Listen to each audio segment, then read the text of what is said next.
Hello everyone, my name is Jack. If you stumbled across this video, you probably know me. Either you follow me on like GitHub or LinkedIn. If you stumbled across this on YouTube, I'm Jack Merritt. I'm a student at the University of Cincinnati. Um, I study cybersecurity and network and system admin. I really enjoy cryptography and encryption and all that fun stuff.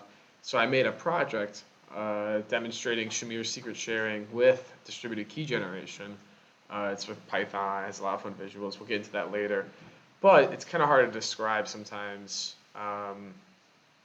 Just it's hard to put in words. So I figured I'd make a little video walkthrough demonstrating it, and I thought that could be fun. So this is my little slideshow, and then we'll have something else later on. So the main problem is what I aim to solve, or what Shamir, Adi Shamir in 1979, whoa, I didn't realize I was on that. What Adi Shamir aimed to solve was an issue, right? Is that if you have a bunch of keys, like secrets, why does it keep moving? Okay, my bad, sorry about that. If there's one point of failure, let's say you took a password and you cut it in half, right? And you're like, okay, person A has the first 6 digits and person B has the second 6 digits. If person B, for some reason, isn't there, you can't access it, right? So there was this thing, it's called threshold cryptography. It's awesome stuff if you're into math. Let's start with that. I'm not into math. I don't like math. I'm taking discrete math right now. It's not my favorite, but I think math is really fun when you can learn how to apply it. So I've been enjoying stuff like this, which is all like for fun, personal projects, whatever. So you can do threshold cryptography. So you can have a key split into X amount of, we'll say N amount of shares with T amount as a threshold. So T is always going to be smaller than the amount of shares, of course. So let's say you have 10 shares and you want the threshold to be 8. That means 2 people or 2 entities, whatever, doesn't have to be there to reconstruct the whole key, right? So that way, if I have a password and I am compromised, let's say I forget how to talk in English, right? As long as the other people have the keys, the secret will be fine, right? So this is the key management problem. It's kind of like a bigger problem until Shamir came along. I'm sorry. He learned how to split secrets into n amount of shares, requiring any t amount to reconstruct. It's called a threshold scheme. With fewer than t shares, you learn nothing about the secret. It's perfect for like information security, really like theoretically. So the mathematical foundation, I am not a mathematician, like I've said before. So honestly, just I could try to explain the math and I could go through it, and same thing with the code, but this isn't supposed to be a technical, analysis, right? So you can look at some of this, you can kind of understand how like a of 0 plus a of 1x plus x squared, like you can understand how your two-sum degree polynomial, like all that fun stuff. So each share is a 0.1 of p of x. So I will actually give you an example in Desmos. So if you guys look up here, I have this, it's in logarithmic on the y. So right now I have a secret which is going to be 3 long, right? So we have 1, 2, and 3, right? You have f of 1, 2, f of 2, 3, f of 3. And when you have any amount of these, you could do anything, right? You can change this and go like, this isn't going to do too much because this is just changing the line, which is hard to see. But you can do like 4 f of 4, right? And you'll see it's way up here, right? So the issue is with any 3 of these, 3 or more, I should say, because it's a 2-degree polynomial, it's always going to be whatever the degree polynomial, right? Whatever.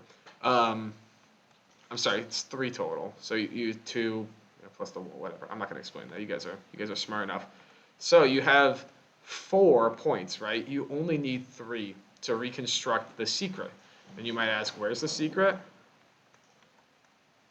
Boom, f of 42. That's my favorite number. Shout out to the Hitchhiker's Guide to the Galaxy. Awesome book. Whoa. So you can take, any of these. You can have a blast. Who cares, right? The issue is, let's say you only have 2 of these, right? Let's say you have these 2. You can still kind of guess. Let me get a better example.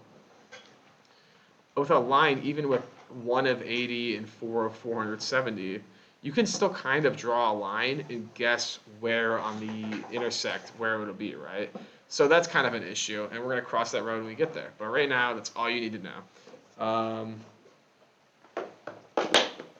So reconstructing the secret. Given t points, we can reconstruct the original polynomial. There's the Lagrange. I've never said it out loud. I don't know how to say it. Interpolation formula. I'm not even going to start to explain that. I barely know it. If it wasn't for some people like Cyber at UC, shout out, and also like AI, full disclosure, helping me with the math, in some parts doing most of the math, to be honest. But always look over your work, guys. Don't just trust AI. I would have not understood this. It's very hard. But the idea is that any polynomial of degree t minus 1 has exactly t degrees of freedom, which you can kind of intuitively, you know, put a definition on what freedom is in this sense. So here's a good simple example. This is exactly what the code or like the formula I had, right? So you have all these fun shares, and with any 3 shares, you can reconstruct p of 0, which is our key, right? With 2 keys, it's impossible, but it's pretty easy to play and manipulate it to get the answer. So you have a trade-off, right? You have higher threshold, so you have fewer participants, you know, whatever. It's good, right? But I hate this example, but it's the best one I can always think of. You have a bomb, right? You have a nuke, and you have 8 people that have the keys to the nuke, right?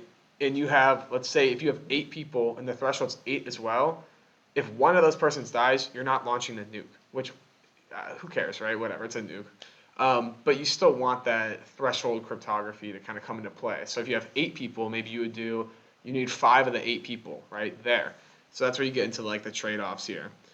So taking it further, the issue, let's say with the nuke example, is that one person, this was before they discovered distributed key generation, one person has the whole key at some point, whether they want everyone to know that or not, like someone has to distribute those keys, right? So how can we get rid of like the middleman there? You can use this awesome math and this whole just distributed key generation. It's amazing stuff. It's pretty math heavy. So each participant can then make part of the secret almost and part of their own polynomial to do that. So there's no person that holds all the information, which is very important when you get into like 13 spices or whatever it is at KFC. You don't want one person knowing all those. This is obviously sarcastic, but the idea is that you need some sort of like, you don't want to put all the trust in one person, right? Furthermore, so this is the issue, which I was talking about with this, right? Is that you can kind of guess, like if you draw a line, you would kind of get somewhere between even 100 and 0 is enough to guess. So there's these fun polynomials called cyclic, I think, Cyclic. Yeah, they're very fun, but they're brain numbing. So you can see it over here. This is the prime, and yeah, you use that with a combination with DKG and SSS and all that fun stuff, and you can do some really fun stuff.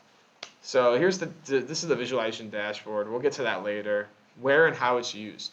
All right, so I already gave the bomb example, right? But there's actually like very realistic day-by-day things that you probably already do that you don't even realize is using SSS and DKG. So you can do like secure storage of encryption keys, which you might not even think like, oh, why do I need that? But like every time you use the internet, you're using PGP encryption, which I could do a whole nother video on, which I might look forward to it, about RSA encryption, all that fun stuff.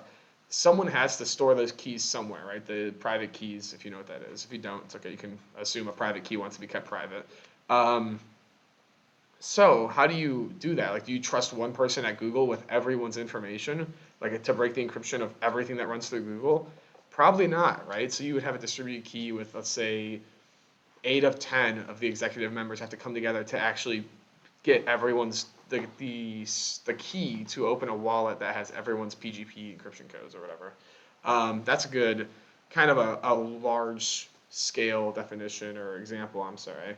But, you know, we're going to go into this demo. Get excited, guys. Hold on to your seats. But I want to give a little shout out, some sources. So we're going to follow this. We're going to go take a little peek at this blog. This is a very good blog. I've never read anything else from it, actually, in all honesty. But This is a very good example of like Shamir secrets sharing. I actually ripped off this generating keys or generating shares part. Thanks, guys. Um, and then you have gathering shares and you have all this fun stuff. So it's a very good thing to look at. So here's the stealing a secret like I was talking about, where you can kind of get some sort of range between the two. Celic, I really don't know how to say it, but you use it's pretty much like a modulus, um, like this is a good example. So instead of this being like this, you can do the mod and you can break it into these things, and it's impossible to guess it. So that's just another part of the puzzle, right? Here's another really good YouTube video. Whoa, hey, okay, there we go. Sorry about that, guys. Oh, an ad. Skip that. But yeah, you get into some really fun stuff in this video. In these cases, what we need is a Yeah, imagine. fun stuff. I would definitely check that out. Here's a GitHub repo about just like secret sharing. It's like the very fundamental code. I think it's 10 years old. Very good stuff. 3 Blue, 1 Brown makes amazing videos about honestly most things relevant in math these days. I've watched the whole neural network one. That was a great one. It's pretty old actually, but it's still very relevant. There's a lot of fun like math, just like some interesting stuff. I feel like if you're like me and you grew up around like uninspired math education, for lack of a better word, honestly, all throughout high school, my math was uninspiring to say the least. So I think watching those videos is really interesting. And then finally, a huge shout out, Adi Shamir, making the protocol. Appreciate it. Writing that paper. And then, of course, my mom. Shout out my mom. Love my mom. All right, from there, let's go into an example. So I'm going to first show you guys some code. Right, so here's my repo. Exciting stuff, right? We can take a peek at the code, but I don't want this to be a sleeping YouTube video because that's going to be so boring. So we're just going to pass on going over the code. But I'll show you what's kind of important. So first I'm going to run, not the test version. I learned that the hard way last time. I wasn't referencing right, but you know, that's how it goes. Oopsies. All right. So here is a beautiful visualization, right? Don't worry so much about these red lines and this line down here. It's pretty like, it's just hard to like, I could try to explain it, but honestly, I'll probably mess it up. But you can kind of see how this line makes a secret share, and you might think this crosses it here and here. Like, isn't that not right? It's something with the modulus. I don't really know, right? But we're not going to worry so much about that. So let's go in to, oh no. One second, guys. Feel free to have a peek at my file systems. You can map it all you want. Just gonna keep this one in here. Oh my gosh. All right. So we're gonna edit this with Notepad++ because we don't really worry too much about that. So let's see. We have our threshold and our number of participants. How many? What are we thinking, guys? I have some people in the room with me right now. Pick a number 1 through 10. 4? Okay. Keely, pick up numbers smaller than 4. 3. Okay, thank you. I figured that's where you're going. Okay, so we're just going to save this so we can actually run it. Exciting stuff.